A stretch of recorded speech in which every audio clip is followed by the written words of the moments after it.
할렐루야. 오늘부터 크게 아멘 합시다. 이렇게 캠페인을 진행하도록 하겠어요. 그래서 우리 성도님들이 기회 있을 때마다 제가 할렐루야 하면 아멘 크게 응답해 주시고, 또 말씀 듣다가 기회 있을 때마다 아멘을 좀 작게 하기보다도 기쁜 마음으로 이왕 하는 아멘 크게 입을 벌려서 아멘 하고 크게 하게 되면 나도 은혜 받고, 또 내 아멘 소리를 듣고 옆에 있는 분도 은혜 받고, 또 말씀을 삼하는 마음도 올라가게 되고, 집중력도 커지고, 또 하나님께서 응답도 해주시고, 이때마다 아멘 하면 얼마나 좋을까. 그래서 하나님께서 기도하는 것 아멘 할 때마다 응답해 주시고, 놀라운 은혜와 축복과 부흥이 있을 줄로 믿습니다. 그래서 우리 교회는 아멘을 크게 해서, 포항에서 아멘을 가장 크게 하는 교회, 그러면서 사람의 소리는 작아지는 교회, 하나님을 사모하는 아멘의 마음은 크게 올라가고, 또 세상의 모든 것은 다 내려놓는 그러한 교회가 될 줄로 믿습니다. 내가 예수를 믿으면 달라진 것이 무엇일까? 내가 그래도 예수 믿고 포항 동북교에서 신앙생활 하는데, 하나님이 예수 믿는 나에게 주신 능력이 무엇일까? 하나님이 예수 믿는 나에게 주신 능력이 무엇이라고 나는 말할 수 있을까? 여러분 속에 주어진 뭔가 변화된 능력이 있는데 나는 그 능력을 무엇이라고 말할 수 있을까? 세상 사람이 보기에 저 사람은 예수 믿더니 많이 달라졌어, 어쩐지 동북교에 다니고 있더라, 예수 믿는 사람은 뭔가 다르긴 달라, 이렇게 세상 사람들이 나를 보아야 하는데, 예수 믿는데 불구하고, 예수 믿음에도 불구하고 세상 사람과 아무런 차별이 없다면 무슨 소용이 있겠어요? 그래서 우리들 마음속에는 뭔가 세상 사람과 달리 예수님이 주신 능력과 은혜가 있다는 거예요. 저도 대학 시절에 가까이 지냈던 친구가 진로에 대해서 마음속 깊은 고민을 저에게 이렇게 드러낸 적이 있었어요. 그 말을 들으면서 사실 저도 속으로 나도 비슷한 고민이 있는데 라는 생각을 했지만은, 그 고민을 들었던 이 친구가 제가 나도 비슷해 라고 얘기하자, 그래도 너는 교회를 다니잖아 라고 하면서 믿음 생활하는 저를 굉장히 부러워했던 생각이 납니다. 그래서 예수 믿고 나서 나에게 변화된 것이 있는데, 도대체 어떤 변화가 나에게 주어지고 내가 어떤 능력을 가지고 있는가, 우리 이런 것을 한번 오늘 말씀을 중심으로 살펴보도록 하겠어요. 오늘 우리는 로마서 5장 말씀을 하나하나 잘 살펴보도록 하겠어요. 저는 말씀을 전할 때 늘 말씀에서 떠나지 않으려고 노력을 합니다. 그래서 오늘 5장 1절도 잘 보니까 1절에 어떻게 시작합니까? 그러므로라고 시작을 하죠. 그러므로라는 것은 결론을 내리겠다는 거예요. 이제부터 결론을 내릴 테니까 잘 보라는 거예요. 그러면서 내린 결론이 뭡니까? 믿음으로 의롭다함을 얻었다는 거예요. 믿음으로 의롭다함을 얻었다. 여기서 의롭다함을 얻었다는 것은 하나님과 바른 관계를 회복하게 되었다라는 뜻이고, 믿음으로 구원을 얻었다라는 뜻이기도 한 거예요. 그래서 내가 구원을 받고 하나님과의 올바른 관계에 놓이게 되는 과정 속에 무엇이 있었죠? 믿음으로 되는 거예요. 믿음으로. 그래서 우리들은 믿음으로 하나님과 올바른 관계를 가지게 된 사람이 저와 여러분이라고 할 수가 있어요. 그래서 눈에는 보이지 않지만은 이런 놀라운 변화가 저와 여러분 속에 이루어진 것이고, 이것을 우리들은 마음으로 느끼고 영적으로 느끼면서 믿음으로 살아가고 있는 거예요. 그러면서 이어지는 말씀에 좀 더 구체적으로 설명하죠. 우리 주 예수 그리스도로 말미암아 하나님과 화평을 누리자. 여기서 보면 우리 주 예수를 주님으로 고백하고 예수를 또 그리스도로 고백하여, 그래서 예수님으로 말미암아 나는 하나님과 화평을 누리게 된 자다. 이런 변화가 예수 믿는 순간 우리에게 일어난 거예요. 그래서 우리들은 예수님 때문에 나와 하나님과 화평을 누리고 회복을 누리게 된 자가 저와 여러분이고, 이러한 놀라운 사건이 예수 믿는 순간 우리 가운데 눈에 보이지 않지만은 이미 일어났다는 거예요. 과거에는 어땠죠? 하나님과 원수된 자였죠. 그리고 하나님과 나 사이에 죄가 가로막고 있어서 하나님과 내가 단절된 상태였어요. 그런데 예수님이 십자가의 대속의 값을 치르면서, 죄의 값을 다 치르면서 하나님과 나 사이에 맡겼던 담을 다 헐어버리고 하나님과 나 사이의 관계를 회복시켜 주셔서 하나님과 내가 어떻게 되었어요? 화평을 누리게 된 것이 예수님 안에 있는 우리들 가운데 일어난 사실이에요. 그래서 이것을 눈에 보이지 않지만 우리들은 믿음으로 믿고 하나님과 관계가 회복된 자로, 하나님과 관계가 회복이 되니까 하나님이 주시는 화평을 누리고 기쁨을 누리고 은혜를 누리며 살아가는 자가 되었다는 거예요. 나와 하나님 사이에 누가 있어요? 예수님이. 그래서 예수님은 온전한 인간이면서 동시에 하나님이셨잖아요. 그래서 예수님은 인간이셨기 때문에 죄 아래서 신음하는 우리들의 아픔, 상처, 고통, 불안, 두려움 다 아셨어요. 죽음의 종로로 타며 살아가는 우리들의 문제를 다 아시고 그 값을 치르시면서 나와 하나님 사이의 관계를 회복시켜 주시고, 그리고 인간의 문제를 다 아시니까 언제든지 우리들의 아픔과 문제와 고통과 시련을 하나님께 다 아뢰일 수 있는 중보자가 되시고, 그뿐만 아니라 하나님이시니까 우리들은 사람끼리는 서로 아픔을 얘기하고 그래도요, 우리는 이해하고 듣는 것밖에 할 수 없지만은 예수님은 다 아시고 하나님이시니까 또 하나님의 입장에서 그 문제를 해결해 주시고, 그래서 나와 하나님 사이에는 예수님이 계셔서 나와 하나님 사이를 회복시켜 주신 분이 바로 예수님이라 할 수가 있는 거예요. 이것이 예수 안에는 우리 가운데 일어난 놀라운 변화된 모습이라 할 수가 있어요. 믿습니까? 2절 말씀 보세요. 2절 말씀은 1절을 좀 더 설명한 거죠.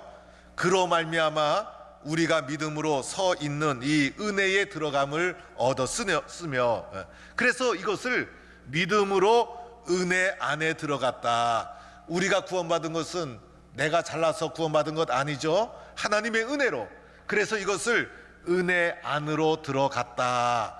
은혜 안에 살아가는 삶이 우리들의 변화된 모습이라 할 수가 있어요. 그리고 2절 마지막에는 하나님의 영광을 바라보며 즐거워하느니라. 삶의 목적도 바뀌었어요.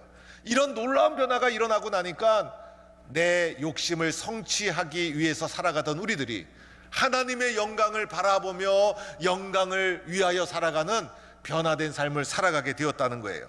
이 모든 것 눈에 보이지 않지만은 예수 믿는 우리 가운데 일어난 놀라운 변화인 줄로 믿습니다. 이 변화된 신분에 대한 확신과 믿음을 가지는 거예요. 영적으로 또는 느낌으로, 체험으로 우리가 이것을 확신하게 되는 거예요. 얼마나 놀라운 일입니까? 세상 사람들은 이것을 몰라요. 예수 안에 있는 자만이 하나님과 화평을 누리고, 예수 모르는 자들은 죄 아래서 신음하며 살아가고 있는 거예요. 이어지는 3절 말씀해 보니까 다만 이뿐 아니라 라는 말이 나와요. 우리가 변화된 신분으로 살아가는 것도 놀라운 일인데 이것뿐만이 아니라는 거예요. 더 중요한 게 있다는 거예요. 우리가 하나님 안에서 화평을 누리는 것만 해도 엄청나게 놀라운 일인데 그것뿐만이 아니라 이어지는 말씀이 놀라운 장점이 있는데 뭡니까? 환난 중에도 즐거워하나니. 이것은요, 눈에 보이는 거예요. 실제적으로 오늘의 삶 속에서, 현실 쪽에서 우리가 삶을 살아갈 때 환난을 당하고 시련을 당하고 어려움을 당하고 그럴 때 하나님과 화평을 누리는 우리들은 즐거워하는 삶을 살아갈 수 있게 되는 것, 오늘의 삶 속에서 우리가 하나님 안에서 화평을 누리게 되는 것만 해도 너무나 놀라운데 그것뿐 아니라 더하여 환난 중에도 즐거워하는 오늘 현재 실제적인 삶을 살게 되었다는 거예요. 여러분, 얼마나 놀라운 일입니까? 이것이 믿는 사람들의 모습이라는 거예요. 오늘 성경에서 말하는 환난 중에도 즐거워한다는 것은요, 억지로 간신히 즐거워한다는 것이 아니라 매우 즐겁다라는 뜻이에요. 그래서 다른 번역서에 보면요, 이 단어를 기쁨으로 번역을 해놨어요. 환난 중에도 기뻐하노니.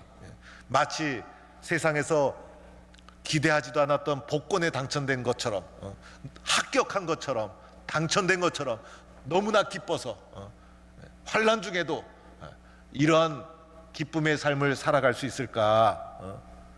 이 말씀을 보면서 환난과 시련 앞에서 원망하고 좌절하고 시기했던 우리들의 모습을 되돌아보게 되는 거예요. 그런데 성도의 본 모습은 환난 중에도 기뻐해야 된다는 거예요. 그런데 이 말씀이 로마서 5장에만 있는 것이 아니더라고요. 야고보서 1장 말씀에도 가보니까 이런 말씀이 있어요.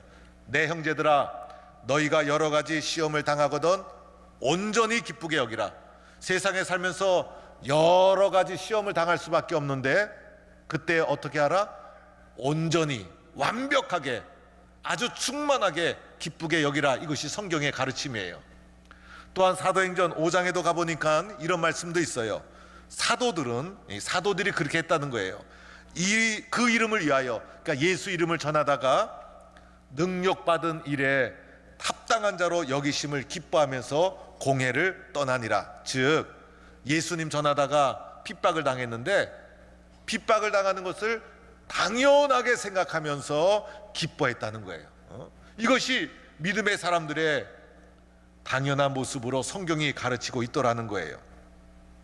그런데 여러분, 이것을 실제로 오늘의 삶 속에서 이렇게 했다는 건데, 이렇게 하라는 건데, 이렇게 해야 된다는 건데 여러분 할 수 있어요? 환난과 시련을 당하면 얼마나 억울해요. 눈물이 나오고 잠을 자지 못하고 원통하고 그러한데 어떻게 즐거워하고 기뻐할 수 있을까? 세상의 눈으로 보면 정신 나간 일 아닙니까? 그런데 성경이 어떻게 하고 있어요? 기뻐하라. 변화된 신분을 가진 우리들, 오늘 현실의 삶 속에서 환난을 당하더라도 기뻐하라. 이 말씀 우리가 순종해야 되지 않겠어요? 어떻게 기뻐할 수 있을까? 제가 이 말씀을 읽다가 이 말씀 앞에서 묵상을 했어요. 하나님, 참 어렵고 힘들어요. 그런데 어떻게 기뻐할 수 있을까요? 하나님께서 제 마음속에 기뻐하는 방법을 가르쳐 주셨어요. 그래서 제가 기뻐하는 방법을 여러분에게 3가지를 말씀해 드리려고 해요. 첫째는요, 찬송하는 거예요.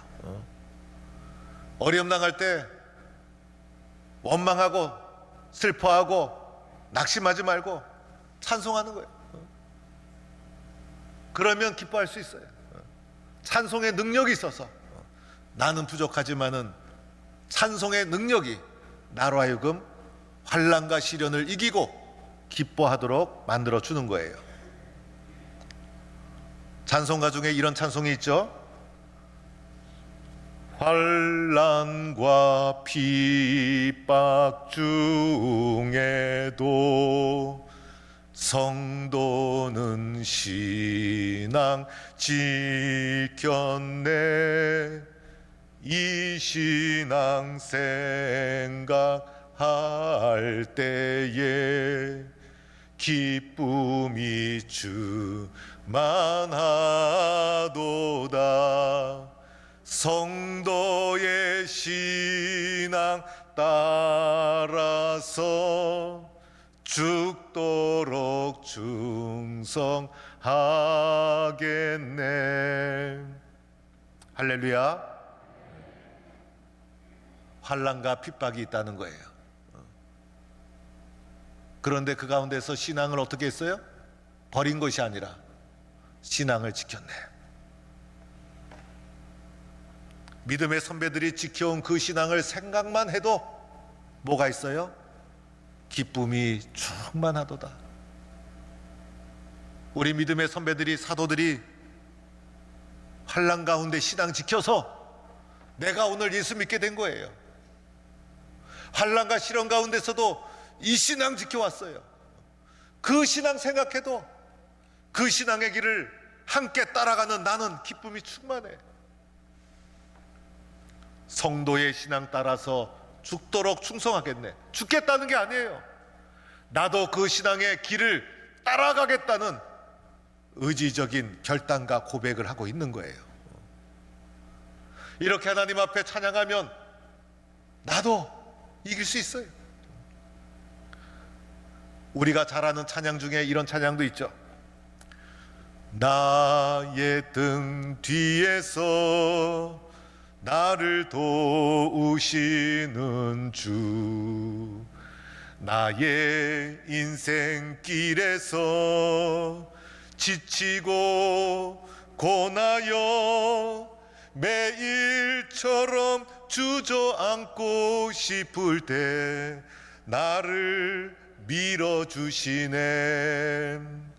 일어나 걸어라, 내가 새 힘을 주리니. 일어나 너 걸으라, 내 너를 도우리. 찬송하는 거예요. 찬송하다 보면 나의 등 뒤에서 나를 도와주시는 주님을 보게 되던 거예요. 저는 이 찬송에 대한 추억이 있어요. 제가 30대 부교육자 시절에 제가 섬기던 교회, 제가 담당하고 있었던 구역에 30대 여 집사가 자동차 사고가 났어요. 사고 규모로는 그냥 그날 돌아가시는 사고였어요. 팔다리, 관절, 골반 다 깨지고 병원에 갔더니 온몸 하나도 쓰지 못하고 눈만 말똥말똥. 1년 넘게 수술과 수술을 반복하다가 3년 가까이 돼서 목발을 간신히 찢고 교회를 나왔어요.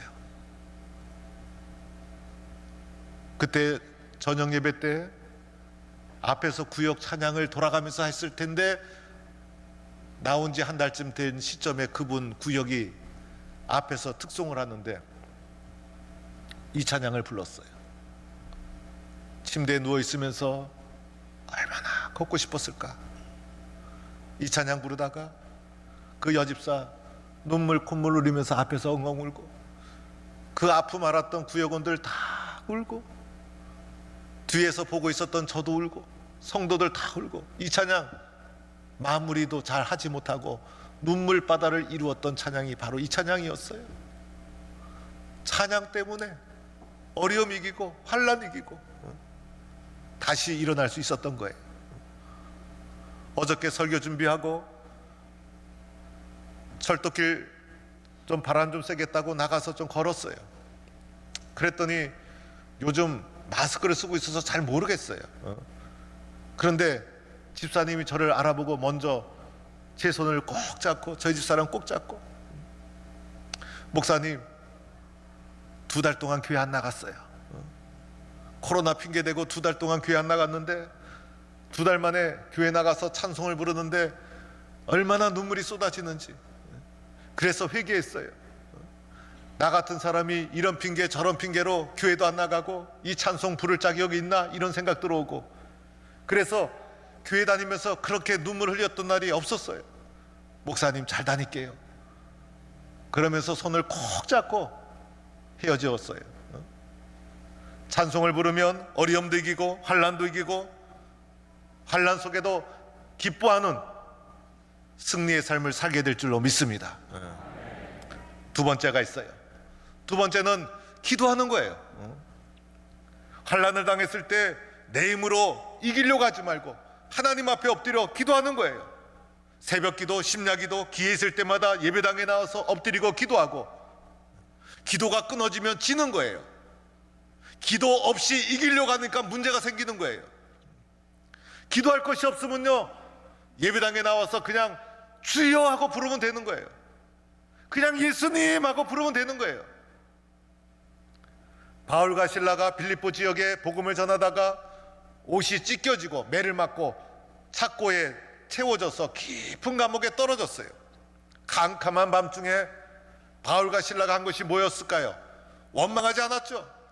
찬송과 기도였어요. 이때 바울과 실라가 한 찬송이 무엇이었을까? 제 생각에는 오늘 한 것처럼 나의 등 뒤에서 나를 도와주시는 주, 이런 찬양을 했을 거예요. 그때 바울과 실라가 한 기도가 무엇이었을까? 원망했을까요? 그렇지 않아요. 하나님 감사합니다. 하나님이 도와주실 줄로 믿습니다. 기도하다 보면 용기가 생기고, 기도하다 보면 일어서게 되고, 그래서 바울과 실라도 기도하다가 옥토가 흔들리고 옥문이 열려지고, 그래서 깊은 감옥에서 나올 수가 있었지 않았습니까? 그래서 우리도 환난과 시련이 다가왔을 때 기도해서 승리하는 성도가 되기를 축원합니다. 세 번째가 있어요. 세 번째는요, 말씀을 붙잡는 거예요. 그래서 말씀을 기억하고 말씀을 붙잡고 말씀대로 될 줄로 믿고, 나의 힘이 되신 여호와여 내가 주를 사랑합니다. 짤막한 말씀이라도 은혜 받은 흔적을 기억하고 말씀대로 붙잡고 말씀대로 될 줄로 믿고 이겨나가면 환난 중에서도 오늘 말씀대로 즐거워하고 기쁨으로 승리하는 성도가 되어지는 것입니다. 여러분, 우리가 예수를 진짜 제대로 믿으면요, 환난을 피할 수 없다는 거예요. 왜냐하면 세상이 예수 잘 믿으려고 하면 할수록 세상이 우리를 쓰러뜨리려고 하기 때문인 거예요. 그런데 세상에 이런 환난과 시련이 밀려왔을 때 낙심하고 절망하고 원망하면 세상 사람과 다른 것이 무엇이겠어요? 환난과 시련이 왔을 때 찬송하는 거예요. 기도하는 거예요. 말씀 붙잡는 거예요. 그래서 그 가운데 환난 중에서도 도리어 기뻐하고 환난과 시련을 이겨나가는 거예요. 이렇게 환난과 시련을 이겨나갈 때 우리에게 주는 유익이 있어요. 환난도 가만히 보면요, 유익이 있어요. 환난이라고 해서 다 나쁜 것이 아니에요. 환난을 찬송과 기도와 말씀으로 이겨나갈 때 우리 가운데 주어지는 유익이 있어요. 첫째는 그 환난과 시련이 우리들에게 인내를 주는 거예요. 그래서 인내하게 되고 견디게 되고, 그래서 고난을 통해서 인내의 법을 배우게 되는 거예요. 그래서 고난을 겪어야 사람이 인내를 알고 오래 참음을 알고, 인생을 살다 보면 참지 못해서 잘못되었던 일이 얼마나 많아요. 조금만 참았더라면, 조금만 인내했더라면 좋은 열매가 있을 터인데 참지 못해서 그르친 일들이 한두 가지가 아니잖아요. 그러나 환난 속에서 기도하고 찬송하고 말씀 붙잡으면요, 그 가운데서 인내를 하나님께서 배우도록 만들어 주는 거예요. 두 번째 유익은요, 연단을 받게 되는 거예요. 이 연단이라는 것은요, 성숙이라는 뜻이 있어요. 그래서 도리어 인내 환난 속에서 말씀과 찬송과 기도로 이겨나가니까 내가 연단을 받아서 성숙한 사람으로 뿌리가 내려지게 되는 거예요. 고난을 겪은 사람과 고난을 겪지 않은 사람은요, 큰 차이가 있는 거예요. 그래서 연단을 받아서 성숙한 사람으로 뿌리를 잘 내리니 이 사람이 어떻게 되겠어요? 하나님 앞에 귀하고 크게 쓰여지게 되는 거예요. 마지막 세 번째 유익은요, 소망을 이루는 삶을 사는 거예요. 내 욕심 내 뜻대로 사는 것이 아니라 하나님의 소망을 이루는 사람, 환난이 닥쳐왔을 때 찬송으로 이겨나가고 기도로 이겨나가고 말씀으로 이겨나가니 하나님이 축복해 주셔서 소망을 성취하는 삶이 되는 거예요. 얼마나 복된 삶입니까? 이 모든 것, 나의 변화된 신분을 깨닫고 나는 예수님 안에서 하나님과 화평을 이룬 하나님의 자녀다, 이 변화된 신분에 대한 확신을 가지고 오늘 현재의 삶 속에서, 오늘 지금의 삶 속에서 실제적으로 환난을 당할 때 기뻐함으로 이겨나가는 거예요. 이럴 때 우리가 사용해야 될 방법이 바로 찬송과 기도와 말씀이에요. 찬송과 기도와 말씀으로 환난 앞에서 기뻐하며 이겨나갈 때 하나님께서 그 사람을 인내의 사람으로 또는 성숙한 사람으로 소망을 성취하는 사람으로 축복해 주시는 거예요. 우리 동부의 성도들 이러한 하나님의 사람으로 쓰임받기를 간절히 축원합니다.